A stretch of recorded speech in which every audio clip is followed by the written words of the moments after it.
On this week's FPL Happy Hour. Oh, it's because of the Ropey Cup, and it might be happening all the way until May. So, Well, we'll see about that, won't we?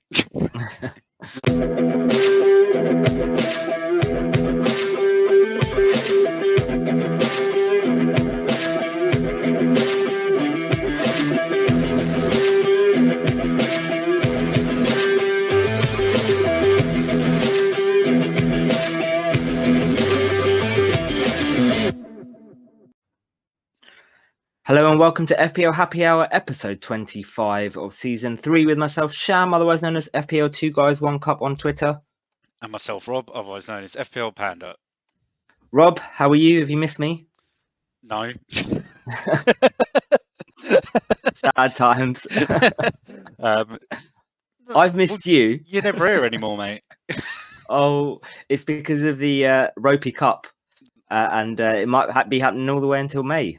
So, well, we'll see about that, won't we?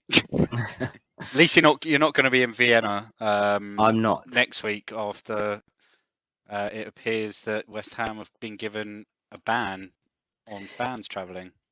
Yeah, so I don't know too much of the detail, but I think there was a flare in the crowd, and then I think it was thrown on the pitch. Maybe I'm not sure. We got a ban, so fans are not allowed in the ground next week. But the problem is that loads of people have bought tickets and like plane tickets and accommodation and whatever, and that's is one thing. Doing it to the club is another thing. Kind of putting fans out of pocket, and people have paid over £1,000 for tickets and stuff, so just disappointing from a fan perspective, I think. Considering it's 9 days away as well. Yeah, next Thursday. It is quite late notice. Although I don't know, some fans will have you'd be silly to buy flights and stuff without some form of insurance at the moment. I don't know if that would cover it though. It would do.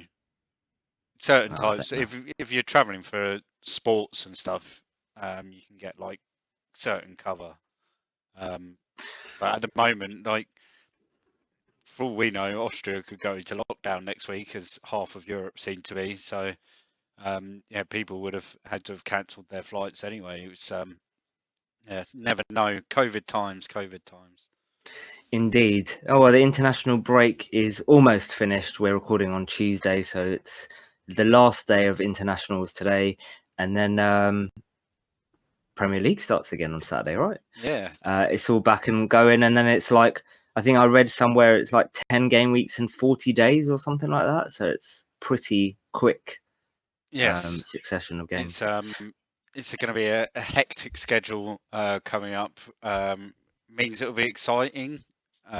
It seems to, with the international break in September, then the one in October, then the one in November, it just seems like it's been very stop-start, but now it's just going to be pretty intense, and then it goes stop-start again, January, February, then international break in March, and it'll be sort of back to how it was again. But yeah, exciting. Right.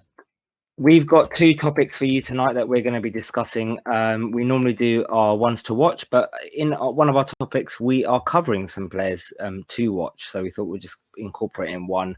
So one of the topics that was chosen by you, the Twitter, I guess, viewer, listener, was 6.5 to 8.5 midfielders. So we thought we'd cover a few, and I know a lot of people are like looking in that range at the moment, moving away from certain players, moving away from Havertz, or and going towards like Jota, Rafinha, Mount, looking at different options. So we thought we'd cover them with the stats. And then someone asked a question about benching over Christmas. Do we need to have a bigger bench? What's the state over Christmas? Because obviously, as we just mentioned, games are kind of moving thick and fast. So should we look at benching, having bigger benches? And Rob's done some work on, I guess, how many days in between matches and what that looks like. And we're going to evaluate whether or not we should. Right. Before we do all that, did you manage to load up the our teams and stuff, or not? Because Yeah, I know the we can Premier League see. website went down, didn't it? Yeah, we can have a look at how we did. Let's have a look at how you did back in game week 11, quite a while Seems ago. so long ago, doesn't it? Yeah. So I think I finished on, from the top of my head, I think it's 72 points that I finished on. I had a good game week, moving from kind of 90, I think it was 99k, and I finished on, I think 45k now I am ranked. So if you remember Salah's hat trick against United, I was doing really well, and it was kind of like 40k, and then that game week absolutely fucked me, and I went down to 220k. I'm now back to around where I was before, so I'm moving in the right direction. Happy with that. Half my rank. I think I had a really good. I'm going to double check. I was really surprised. I had a great game week rank score, but then only half my rank. So my game week rank score was, let me have a look, 88,000, right? And that's pretty good for a game week rank score. But then I only halved my rank, which I was a bit surprised about, Maybe which it's made me a think lot of that people in along, the top 100k yeah, all got good scores, whilst there's lots of people at like lower down that didn't. 1 and 2 million that didn't. All the gaps are getting bigger, right? In terms of between, whereas the beginning of the season, between maybe 200k and 50k, there was like 15 points in it or 20 points in it, not a lot. Whereas now it's kind of 40 or 50 points. So it's a lot more difficult to kind of go up the ranks quicker. Whereas earlier on, which makes sense because obviously the more game weeks have gone.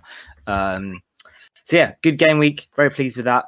And yeah, we move is what they say. Well, the only disappointing thing with it was I was genuinely tempted to bench boost, and the only reason why I didn't bench boost because I was like, don't really want to bench boost with Foster on the bench against Arsenal. They're not going to keep a clean sheet. But with Diaz and Livramento, I did want to. And then Brownhill playing Chelsea was suddenly going to be like a 1 or 2 pointer.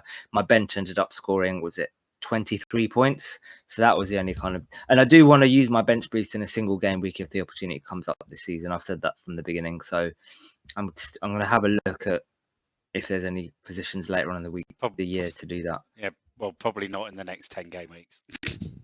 Maybe not. No, not the tank. Right. How did you get on, Rob? It wasn't a great week for me. It was looking great until the last minute of the Brighton game. It would have been a good game week. 44 points, a drop down to 310k, I think it is. So like 100k drop as well in there, which is a bit gutting after a few really good weeks. Sort of the last 4 or 5 weeks been really good. Cancelo, obviously, he made me feel a little bit better about the United performance because his 2 assists and his clean sheet. But it's kind of everyone's got that.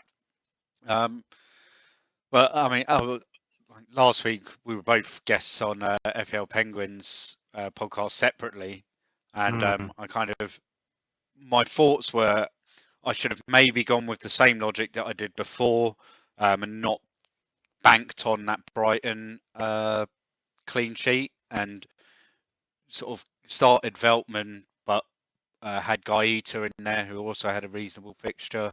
And yeah, that's a 7-point swing just there, and that's the difference between a green and a red arrow. But now it's a case of don't panic. I'm in a decent spot with how my team is at the moment. I've got my wild card to play in 3 game weeks time, so I'm content and know that if I get that wild card right, I should be able to fly myself up there in the next few weeks, especially with the hectic schedule coming up, because having that wild card to be able to sort of pick and choose what players I want for that Christmas schedule, I think is going to be a bit of an advantage where other people might have when inevitably end up having to take hits along the way. Yeah, agreed. No, I think you're right. Okay, right. Let's have a look then at 6.5 to 8.5 midfielders. I think within this bracket at the moment, you know, that people are moving around to the likes of Son and Kane, and this bracket is really one of those. You're probably gonna want one or two at least within these kind of bracket midfielders, I would say generally, and it's really difficult to kind of choose who to get now. One that's coming up to the emergence, a lot of FPL managers is Jota because of Firmino's injury, and so that's one of the reasons why I thought it'd be good to talk about it. Because is it worth bringing in Jota? You know, I can only speak for myself. My original plan, always from kind of a few weeks ago, I've always said was Havertz out, Son in, and that was my plan up until this Jota news. And now I'm kind of not sure, and I'm kind of looking around. So that's why I thought it would be a good idea to look at it. So we've got 5 midfielders within this price range. We've got Jota, Rafinha, Foden, Havertz, and Zaha. All, you know, good for different reasons. Some fixtures, some form. So let's have a look at them. Rob, do you want to talk us through it? Well, let's start off with from the stats point of view, Havertz seems to be the worst of the 5. He doesn't lead the way on any of the stats that we normally look at, sort of those attacking bases that we look at. He's only scored 36 points this season. You could maybe forgive him that because his lack of minutes. I mean, he's only played 570, although Foden's played 15 minutes less and scored 4 more points this season. But all of the other guys, they've all played over, well, mostly over sort of 650 minutes. But even with that, his stats per 90 don't even really match up to anyone. 3 shots per 90, and considering he was playing as a forward for the last 3 weeks for say like 220 odd minutes because he was substituted a couple of times. So say like 220 to 250 of those minutes he's been playing as an out and out forward, and he's still averaging 3 shots per 90, whereas like Rafinha's 3.9 shots per 90 leading the way. So yeah, for me, this graph with regards to Havertz is, and one of the reasons why I said to add Havertz in this was not to necessarily look at buying him, but to compare him to the people that are around his price bracket, and for those that do have him to go, right, okay, this is who you've got. Who do you want to move to? Because and how does he compare? Because with the likes of Lukaku and Werner coming back from injury, number one, you know, the last few weeks he was pretty nailed in that Chelsea side as a number 9, whereas I don't think he's going to be over the next couple of weeks. And then on top of that, you add these statistics compared to the other players. To me, I think he's a non-option now. Yeah, I mean, if you look at that Chelsea side, especially in the last sort of 3 or 4 weeks, like that right-hand side of the attack, you're probably thinking like Hudson-Odoi's probably more or less got himself nailed in there on that right, like as that right side, and then Never say nailed and nailed Chelsea and Chelsea together. Yeah. But I mean, he's in incredible form, isn't he, Hudson-Odoi? So you wouldn't expect Havertz to slot in there. Maybe back into the midfield. Yeah, you've got Jorginho, Kante's back from will be coming back from injury, but Kovacic has been performing really well. So you probably couldn't drop him. We obviously Mount and his heroics a few weeks ago. It would probably be between Havertz and Mount that sort of maybe rotate around to fill that sort of final spot in the midfield. And yeah, we know that Tuchel likes to rotate his team, and it's just that screams of rotation to me with Havertz. So yeah, he's very much a sell. Like if you own him, then I mean you're looking to sell him this week. If I owned him, I'd be selling him this week. Yeah, it's just I just can't see him starting sort of more than 2 of the next 6, like 2 or 3 of the next 6, which is just not good enough for me for a player that's priced at over 8 million. Next up, let's go to Zaha next because yeah, he's been producing some reasonable numbers with more of the sort of creative side rather than his goals.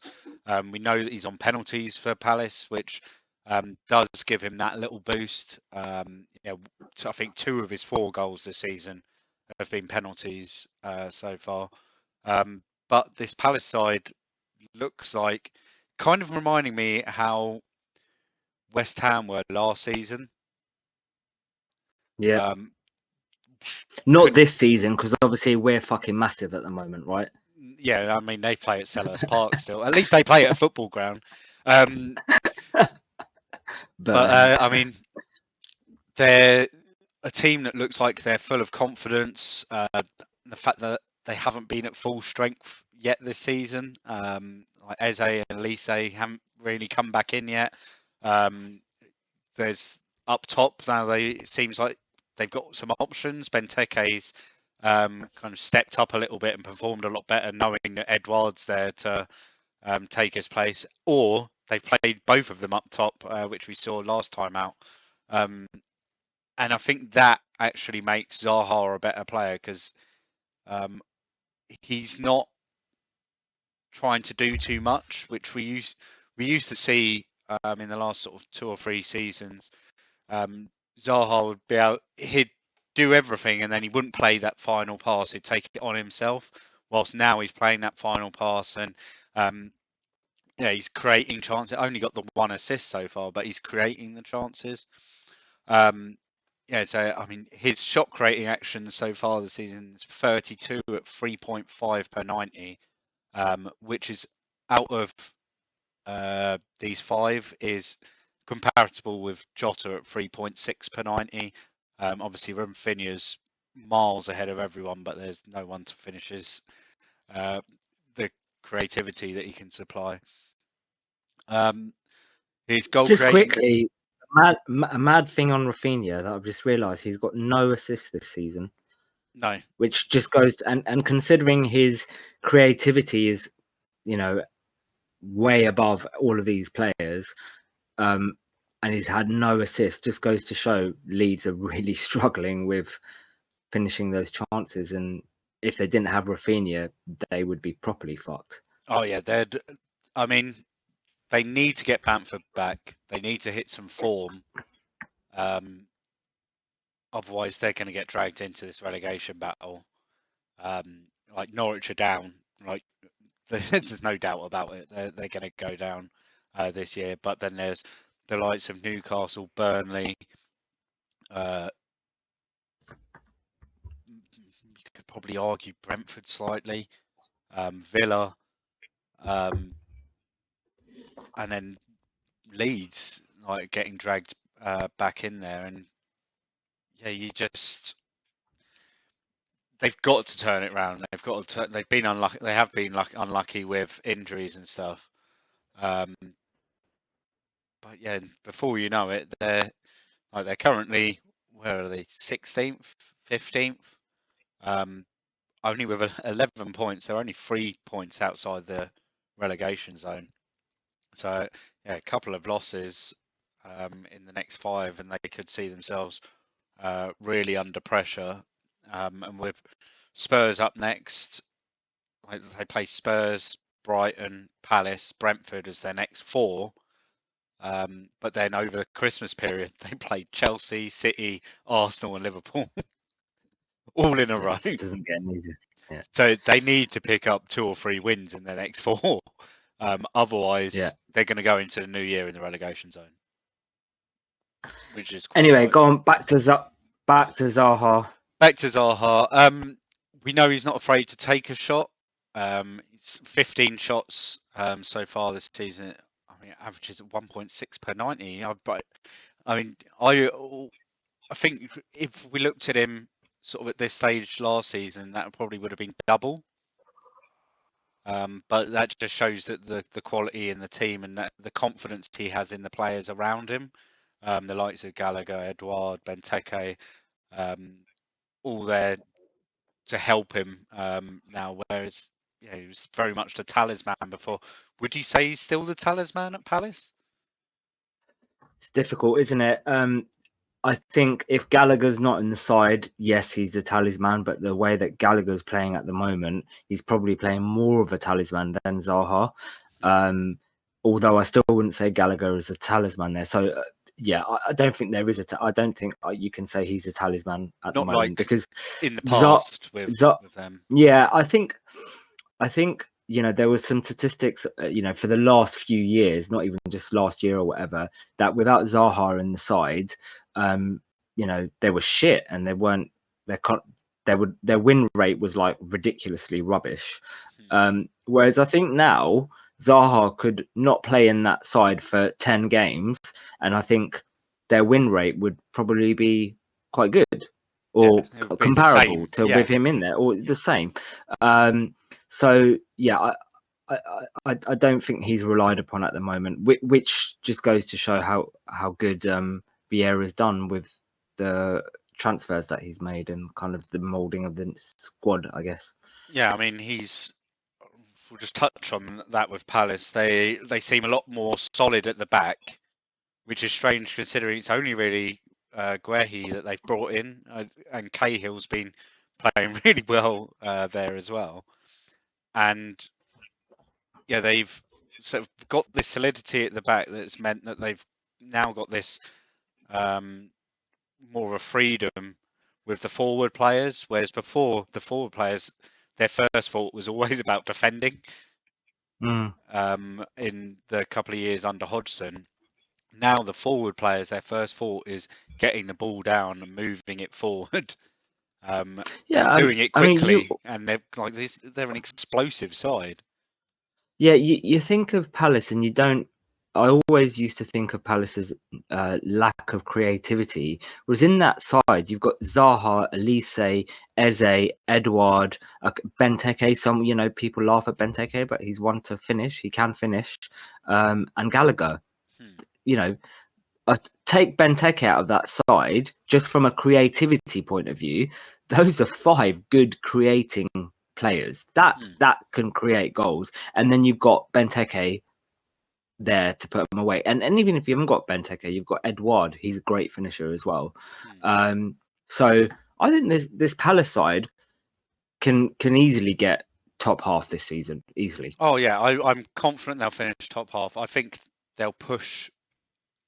I think with 5-6 games to go, they could have a outside chance of like that Conference League spot.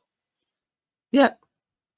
Or maybe even further up into the Europa League spots, depending on sort of like you're going to expect that United will come good at some point. Spurs will come good at some point. Arsenal. It's progress though, right? Yeah, it's progress though for Palace because they haven't been a top half side for a long time. And if you were to ask a Palace fan, would you be happy with a 9th place finish this season? They'll probably say yes. Probably the best part of 30 years. Yeah, they haven't been a top half side. No, exactly. So I think it's progress for them. If they can get top half, I think that's a good season for them. Yeah. Right. So that's Zaha. Yeah, I mean, his non-penalty XG kind of speaks for itself. 1.3 non-penalty XG so far for the season. So it's like 0.14 per 90, which is pretty horrendous. But with his 4 goals, I think it's 2 of them were penalties. Just quickly before we move on from Zaha, I know we're comparing 6.5 and 8.5 midfielders, but I actually prefer Gallagher to Zaha.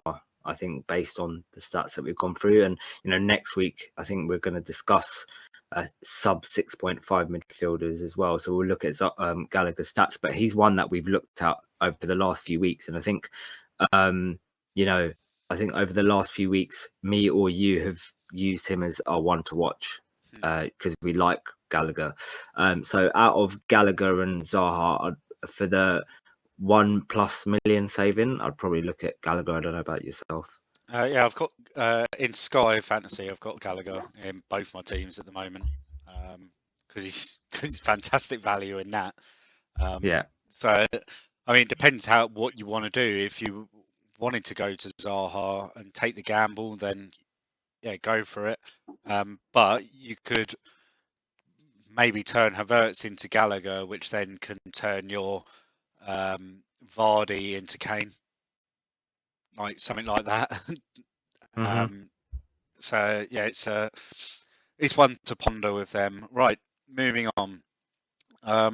Let's go on to Phil Foden next, who has, I mean, he started off the season being, whether it was injury, I think it was an injury that sort of he brought away from the Euros in the summer, but has sort of, I think Pep was very careful about bringing him back too early, but now he's pretty much starting week in, week out for City, performing really well. This partnership that he's got with De Bruyne is just something else. The two of them just know each other's game inside and out. And for Foden, I think he's actually now more of a threat than De Bruyne is. I think De Bruyne agreed. I think De Bruyne, and we saw it in the United game a couple of weeks ago. De Bruyne tends to now operate solely in that area from like the halfway line to the sort of edge of the D, the penalty area, whilst Foden operates in that area from sort of halfway, pretty much that last third, and into the box. Yeah, magnificent talent.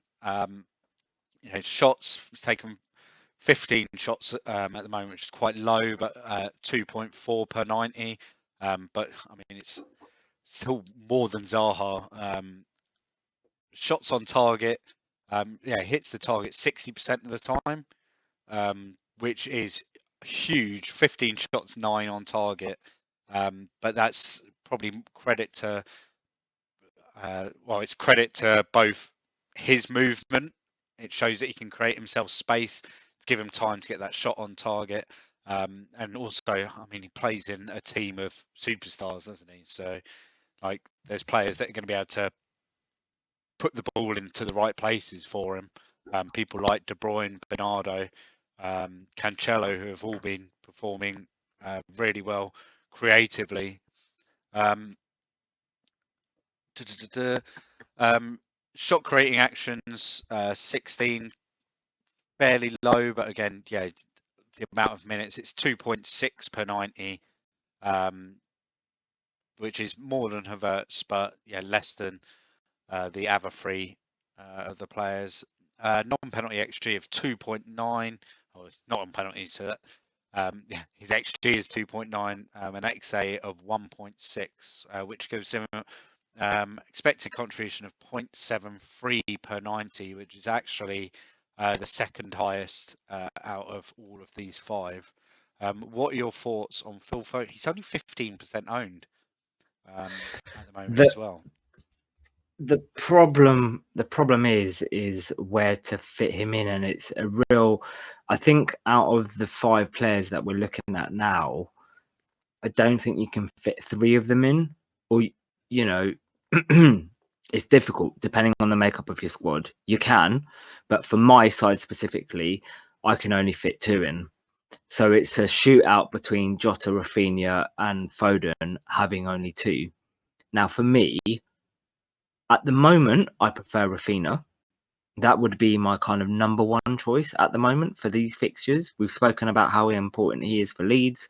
And then it's between Jota and Foden. And I think with Firmino being out for at least mid-December, that's kind of 7 game weeks where Jota pretty much will be starting most of the games. There might be the odd game that Origi might play, but most likely Jota's going to be starting.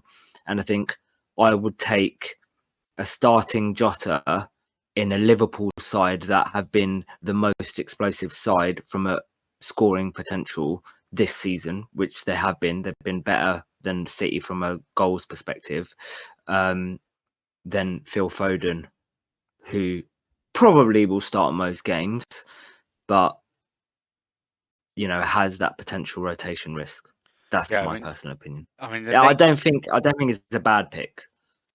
Yeah, I mean, if you look at those, I mean, the next 7 games, you look at City have got, I mean, Everton and West Ham as the next 2, but then after that, Villa, Watford, Wolves, Leeds, Newcastle, Leicester, Brentford, that takes you up to game week 21 before they play Yeah, it's tough, Arsenal.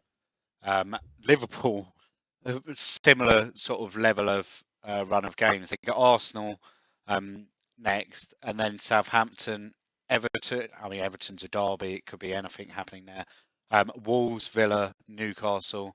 Then we got Spurs, Leeds, Leicester. There, and it's.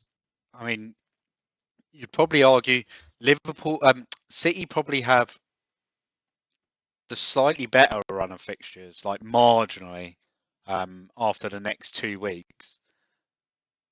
But Liverpool have got, like as you said, that explosiveness where on their day they can rip anyone apart. I mean, so can City. They can rip anyone apart on their day. We know that, but I feel like with City, they would rather. And this isn't. There isn't any statistics to back this up. This is just my kind of eye test. They would be happy with a 2-0 win, then go to score 5. Whereas with Liverpool, I feel like they would want to score 5. Yeah, they wouldn't care that That's they'd win 5-2. Like yeah. they That's still just the score 5. impression that I get. Yeah, that's the impression that I Yeah, get. I That mean, you see when they were 5-0 up against United, loads of people said they could have scored 9s and 10s that game. They were just wasteful and just didn't put them away. So they were still attacking and kept on trying to score more. Whereas I don't think City are like that. They'll kind of pass the ball around and have the odd shot here and there. I don't think they're as ruthless in that sense, which is funny because City never used to be like that. But that's the impression that I get from them this season. I mean, the other thing to note with these two sides, Liverpool have more or less qualified from their group in the Champions League, while City That's haven't. true. Although, like they beat PSG next week and they turned that group upside down, and they beat. Yeah, I think they play PSG away. They win away, then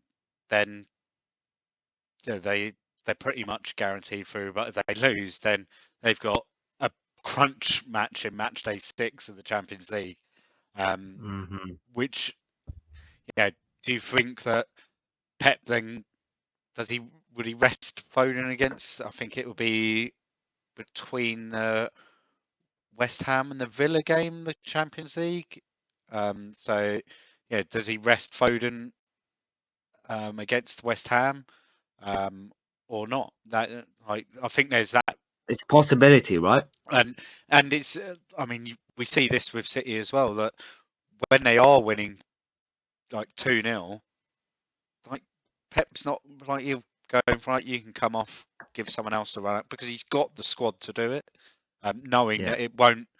Like, he can even do it at 1-0 because he knows that it doesn't really weaken the team. Like he could bring Foden off for Gundogan, and it's still a brilliant team. Like you can bring KDB off for Gundogan, it's still a great team. Yeah, it's the rotation with City. We haven't seen it as much defensively. I think that's now more or less like you've seen Cancelo's kind of got that left back spot to himself now. Zinchenko hasn't got a chance really getting in. Like he'll probably play a couple of games over the Christmas period, but you can't see Cancelo being taken out of that left back spot for a while. Walker is the same at right back. As long as Cancelo is playing left back, Walker's always going to be playing.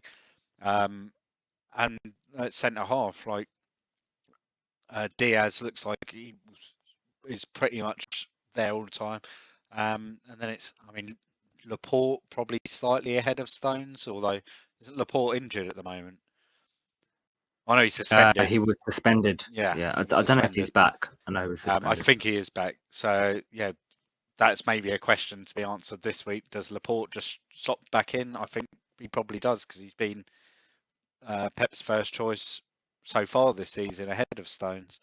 But that's the only part of the pitch where you could pick most of the starting players, whereas I think with Foden you're taking that gamble.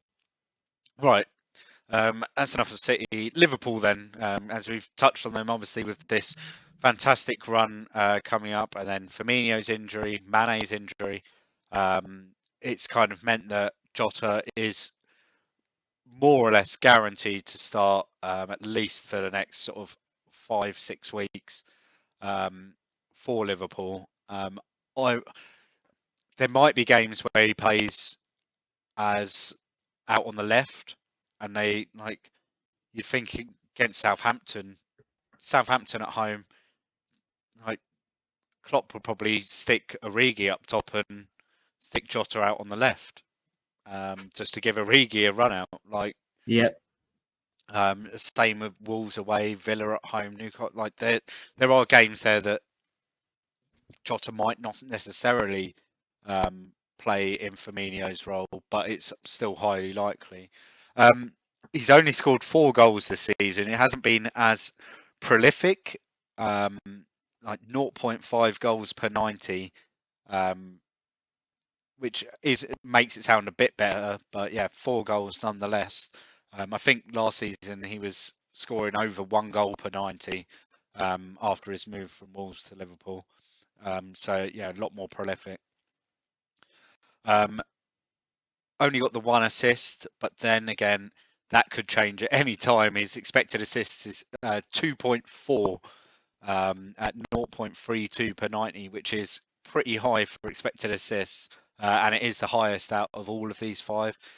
He is playing in a team where he can create chances. He does get into space to be able to have time to create those chances, and he has got an elite finisher in Mohamed Salah to feed into. So I think the assists will come with him starting more because he can sort of maybe get some momentum. That's probably the thing that has probably stopped him at the moment. Would you agree? Probably like some momentum starting a run of games. I don't know. He's one of these players, and this is where I'm in a real spot because I had him in the early part of the season, and then I took him out. He's been one of those players that you think if he gets a run of games, he will, deliver in this side, especially in this Liverpool side. But he just hasn't been, and that's a kind of disappointing thing. But now with Firmino being out, it could just be like you're saying, that momentum of having 7 or 8 games where you're starting every game, whereas before it was kind of maybe 3 and 5 or something like that. So yeah, hopefully it's just that, and we'll see what happens. Yeah, I mean, he's definitely on my radar this week. Arsenal have been good, but Liverpool have just been brilliant so far this season. I mean, if you take away the game at the Athletic Stadium a couple of weeks ago, then other than that, we've seen sort of impressive performance after impressive performance from Even them. then, they still scored 2 goals, right? Yeah, and They still got rid of the on another day, they win clearly. Well, to be fair, we should have scored like 5. So yeah, but they could have I don't know scored about 7. winning. On another 7-5, day, it could have been another result. But yeah, you'd still bank them in the next 6-8 weeks, maybe, to get around. Like they could probably pick up 20 points in the next 8 weeks. Like 7 wins and a draw, or six wins and a couple of draws in there. Here's my I know this is like completely off topic, but you just kind of made me think. Here's my, was it unpopular, like outrageous thought of the season? I think it's a real possibility that West Ham could be top on Christmas Day. That is pretty Even with the outrageous. fixture. It is outrageous. It is outrageous. But I think there's a You're just looking possibility at that the West Ham will be Norwich, top. that little run where you've got Norwich, Southampton, and Watford. No, because that's only like a couple of games before Christmas, right? The reason why I think that is because out of the next few games, we have City and Chelsea, who are obviously above us at the moment in the league, or, you know, joint points, City. And it's not outside the realm of possibility that we could win those two games. It's not. It genuinely isn't. Yeah, we if we can beat Liverpool, we can beat City and Chelsea, and if we beat those two, obviously they drop points. That gives us a good chance to be top on Christmas Day. It doesn't guarantee anything, though. Of course it doesn't. Of course it Because doesn't. United, But that's why it's 100-1 and not 2-1. United were top at Christmas last year, and look where we are now. But yeah, that's just my little interlude. So yeah, I mean, Jota, I think he's probably the safest option out of these five to go at the moment. But the moment I see Klopp say that Firmino is back, yes, that's the moment where you'd probably have to get rid of him sharpish, because then you're just not guaranteed the minutes, at least until the African Cup of Nations, but that's not until like game week 26, I think it is. Anyway, so finally up is Rafinha, who tops a lot of our stats. Doesn't the expected stats he doesn't do. I mean, does reasonably well, but yeah, Jota tops all the expected stats. Rafinha tops a lot of the actual stats. 35 shots on goal, 3.9 per 90. I can see that becoming less though when Bamford comes back from injury. Yeah, 12 of those 35 on target for 34%, which show he's just not. He's not very. He takes a lot of shots, but he's not very critical with them, and a lot of those do tend to end up in like Rosie or near the corner flag from like just watching. It's because a lot of them are outside the box, right? Yeah, yeah, he likes to cut in and take that shot, and then half the time he slices it. Yeah. But we know that he is But explosive. then saying that, he's even though his shots percentage is low, he's still got more shots on target than any of these five because of the volume that he's shooting, right? But Yeah. like you say, when Bamford comes back, that's probably going to go down. Yeah, I mean, in comparison, so he's 35 with 12 on target. Jota, who's second, 22 shots, 9 on target, so 40.9%. Kind of leans me more towards Jota as well.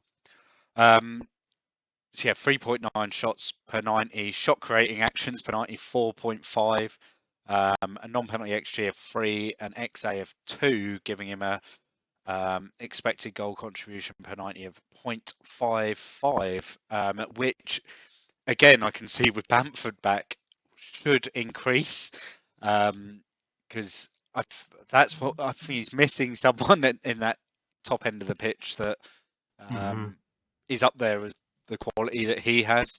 Yeah, in that side at the moment, there's only really Calvin Phillips, and he's nowhere near the sort of attacking threat that could help him.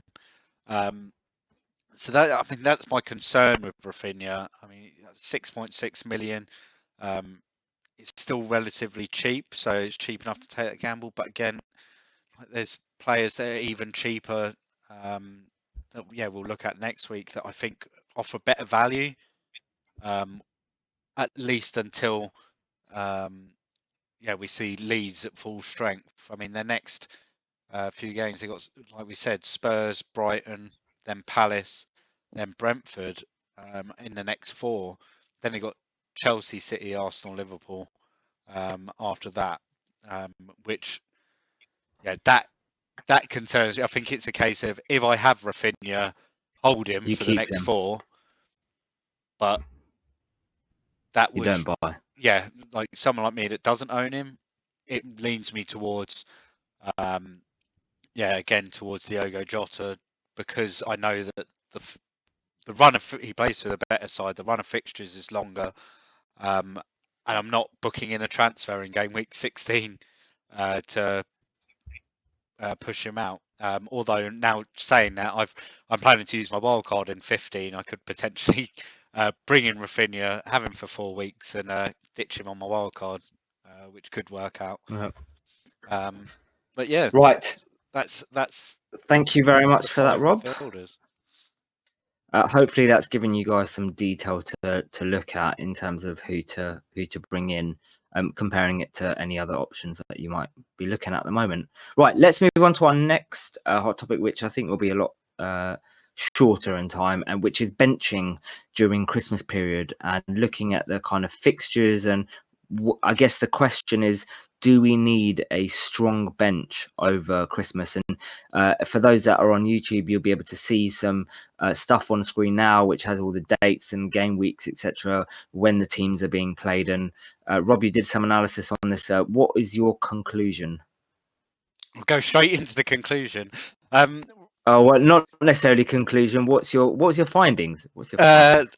I mean, I mean, we have to note that this doesn't include, so for Arsenal, Brentford, Chelsea, Leicester, Liverpool, Tottenham, and West Ham, it doesn't include the games on the 22nd and 23rd, I think I'll say.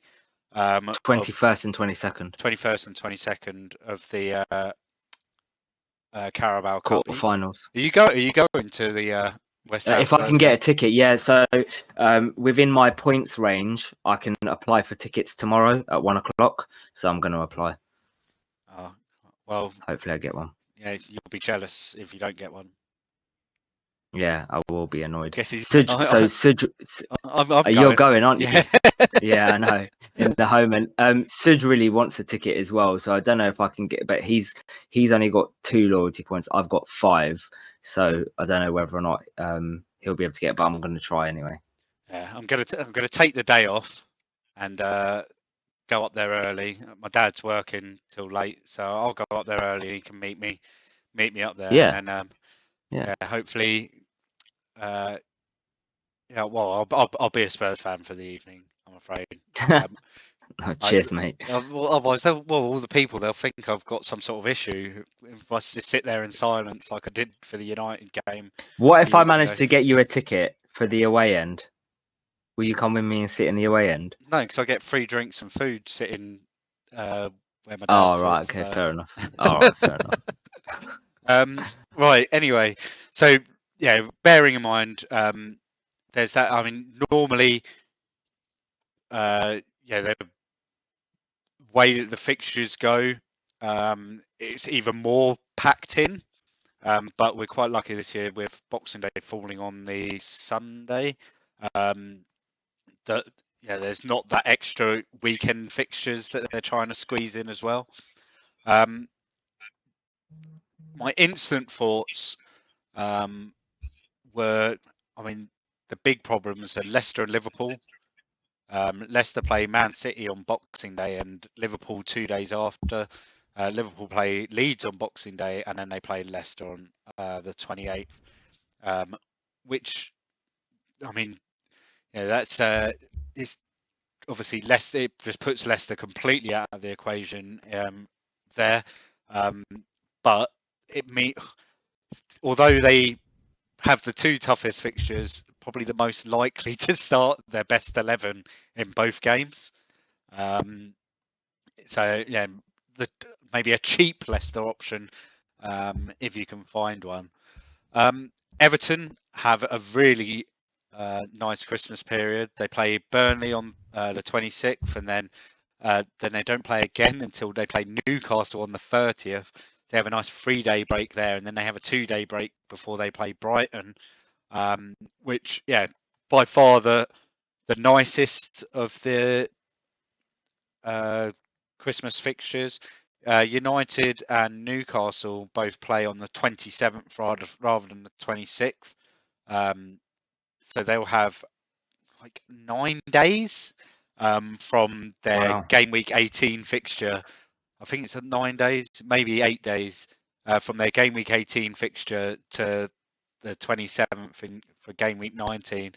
Then they have a 2-day rest for both of them. Then United play Burnley at home and Newcastle play Everton away on the 30th.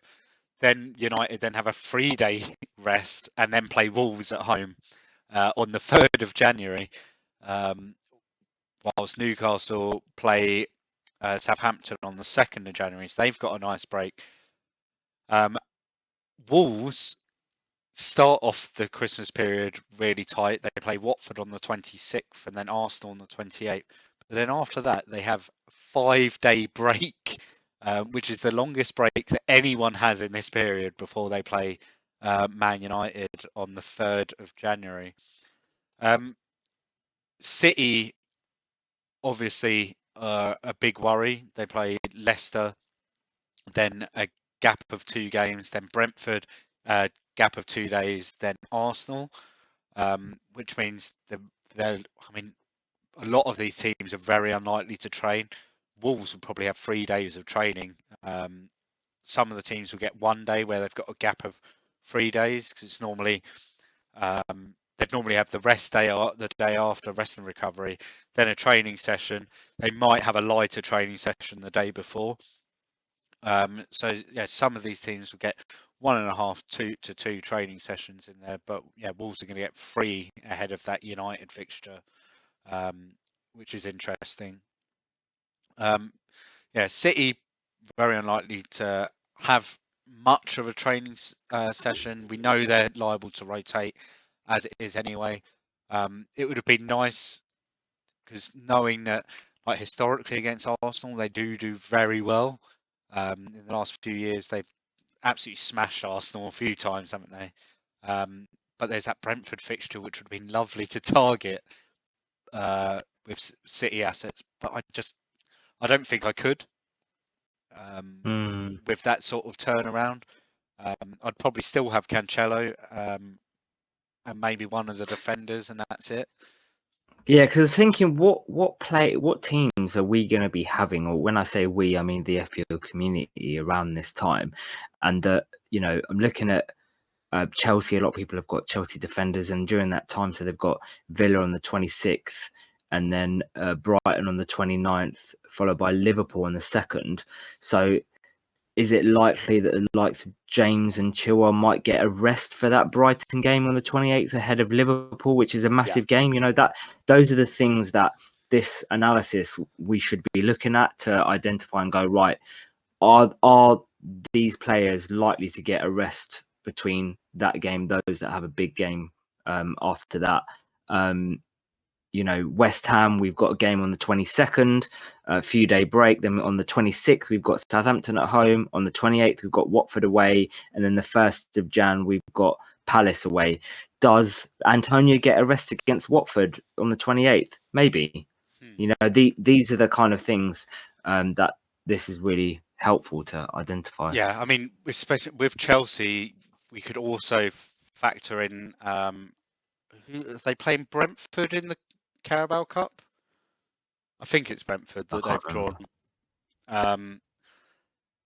Yeah, so I mean, if they make it through to the semi-finals of the Carabao Cup as well, they've got that added on, which probably then you'd maybe think that Brighton game could be a completely different 11, especially with, I mean, the players that would play in that game. They've a lot of them have featured quite prominently already this season, and yeah, it would still be a really good side, but yeah, I can't see them going full strength against Brighton with Liverpool around the corner. yeah, other than like the big side, I mean, out of let's say United, City, Liverpool, Chelsea, Leicester, Spurs. I mean, Spurs reasonable as well. But maybe the Southampton. I mean, with Spurs, it all depends how they're how they're getting on in a month's time, really. But out of United, City, Liverpool, Leicester, I think United have probably got the kindest fixtures that we pretty much know with where they are now that they'll almost be full strength through that Christmas period. Yeah. There won't be much rotation there. City, possibly that Brentford game could be one for rotation. Liverpool, the Leeds game, depending how Leeds are by then, could be the one for some rotation. And as you said, with Chelsea, that Brighton game. With Arsenal, I don't think they have the squad depth to really rotate. Like the assets that we all like at Arsenal, Aubameyang, Saka, Smith Rowe. I think they all probably start all 3 games in that period because they're. I mean, apart from Aubameyang, the other two, they're young, and I don't think they're going to get that fatigue that some of the other players would. So actually, Arsenal as well could be a team to have a couple of assets from, but just be wary of that City fixture on New Year's Day. But all in all, it's interesting food for thought, and I think it's something that you kind of, if you haven't got your wild card, you need to start thinking about, like knowing that you're going to need at least 2 playing subs on your bench, I think, for this period. Here's a question for you, because this is one debate that I've heard within the community, and it's not specifically around Christmas, but just in general. From previous discussions that I don't like having 8 good attackers, right? Because I don't really like benching headaches. When I say 8 good attackers, I mean the likes of Smith Rowe as a 5th mid, for example, right? Because then it does create huge benching dilemmas. I prefer to have maybe Brownhill as the 5th attacking 5th midfielder, which therefore means he's my 3rd sub. And at the moment, you could have Livramento 2nd sub, and maybe, I don't know, a James or a Rafinha or someone like that as 1st sub, right? Do you think during this time it's worth having 8 strong attackers, so 8 players that you would be happy to play, but then bear in mind you might have to bench Rafinha's, Smith Rowe's, Gallagher's, etc. Yeah, I mean, I think that the way that the fixtures fall, you could, like Smith Rowe and Gallagher, prime example. Like, I think it's a case of you bench them, but they might actually end up playing because someone else in your team's doesn't play. But they're the type of players that are perfect to do it because then you've still got points coming off your bench. Whereas if you've got, say, Brownhill, there's an outside chance he does pick up points and come in there. But he would be like 3rd sub. So do you not think Brownhill is good as a 3rd? Like, you need a better 3rd sub than Brownhill. Is essentially my question. As a 3rd sub, you need someone better than Brownhill. Yeah, I think having a 3rd sub that might not necessarily always score you 3 to 5 points, but someone that has more of an opportunity to score you 3 to 5 points or more would probably be better served, and maybe you maybe have your 3rd benching spot. Your last benching spot where you're wanting to go for a cheap player, just get a 3.9 defender in. I mean, just don't try and get all over excited with your transfers, and just maybe use one just to drop a player that maybe has a tougher run of fixtures over the next few weeks. Like there's a few teams out there with the likes of Ben White and Tierney around.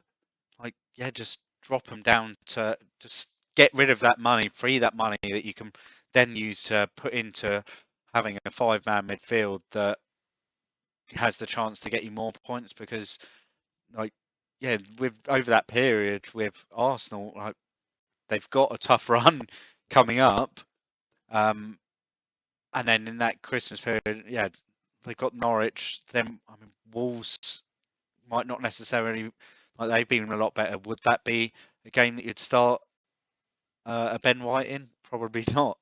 Like, I mean, Tierney's probably a bit more of a question to ask, but someone like Ben White that you've had there just as a backup anyway, because he doesn't really offer much as an attacking threat.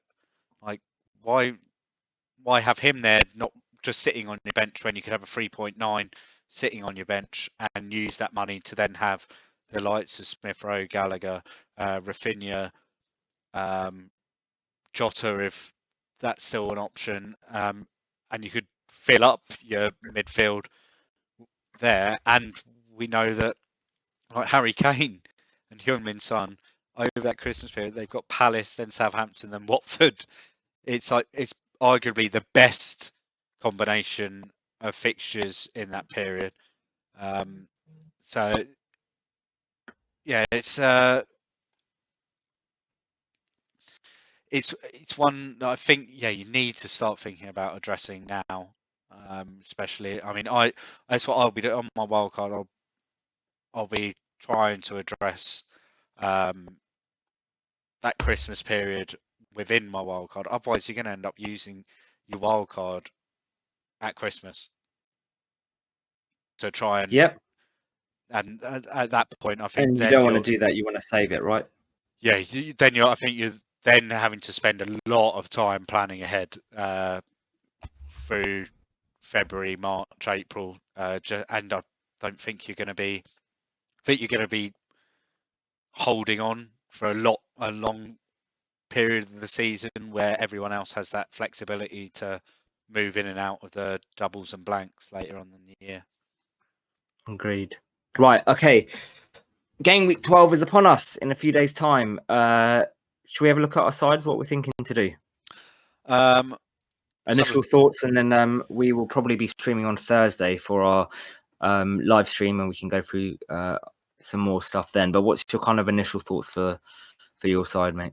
My initial thoughts at the moment, this is my bus team. So Guaita in goal, obviously Sanchez suspended. Chilwell, Veltman, Rudiger, Cancelo, and Tsimikas pending Robertson availability. At the moment, I've got Salah and Mbeumo in midfield, 5-2-3, and then Hwang, Antonio, and I'm going against the crowd. This is 100% captaining Ronaldo this week. Ring the bell. Ring the bell. Yeah. So it's I'm either going to be at 1.3 million this time next week, or I'm going to be in the top 100k. Yeah. So yeah, this is the big week where I'm going against the grain. I hope I have more luck than you did when you captained Havertz. Well, you got balls, mate. And to be fair, like I don't think there's a better week to do it at the moment. No, and I think if you are going to do it, this is the best captaincy option to go for. I mean, so I don't. If you took ownership out of it, and you did it solely on fixture, like you didn't look at anything else apart from like the fixtures that the players have got, it would be Ronaldo, then Kane, then probably Son, and then it might be Salah. Yeah. And like even then, like Antonio probably could squeak in there with an outside chance ahead of him. That's my thinking. I think that Ronaldo's so much a better option for captaincy this week. it's the week to go again. If I had Kane, I'd have the captaincy on Kane this week. No, and that's not I'm even not look. captaining Kane. It's not even but it's not even looking at the result last night, or like if you forgot about the form more recently. I think I'd be captaining Kane. Even with the recent form, I'd probably take the gamble on the differential captaincy of Kane. But it feels like it's a really good week to go against Salah, because there won't be many of these weeks where you can go against the grain and make a big move. So for me, this is the week. I don't blame you, mate. Don't blame you at all. Potential move could be Gray onto Jota, whereas Gray would obviously start, and then I'd probably drop, if not Tsimikas, then Rudiger. Just I feel like that could be a bit risky. I'm not sure about the clean sheet against Leicester, who have performed a little bit better in recent weeks. If not that, then it'll be benching Hwang.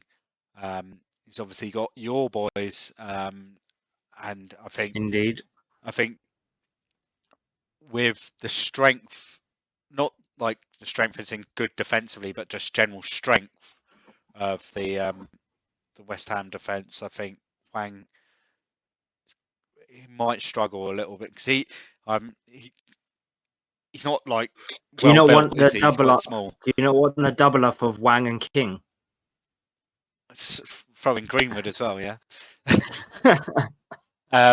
So yeah, I mean the bench of Sarr, Smith Rowe, and Gray at the moment. As I say, at the moment it's probably Gray to Jota. I've got a couple of million sitting in the bank to do that move.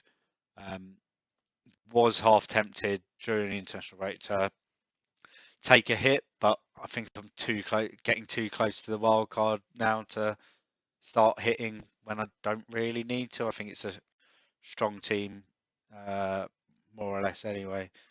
I could take a hit and drop